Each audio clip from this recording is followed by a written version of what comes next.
Stop searching for dinner ideas. Try this lemon garlic butter chicken recipe instead.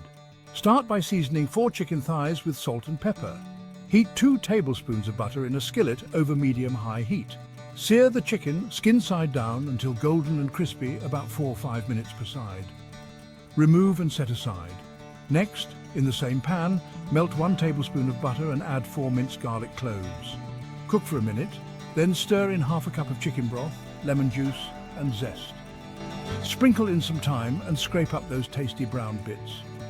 Return the chicken to the pan, skin side up, spoon the lemon garlic butter sauce over it, cover and let it simmer on medium-low for 20-25 minutes until fully cooked. Finally, serve with mashed potatoes, rice or a fresh salad. Enjoy your mouth-watering lemon garlic butter chicken.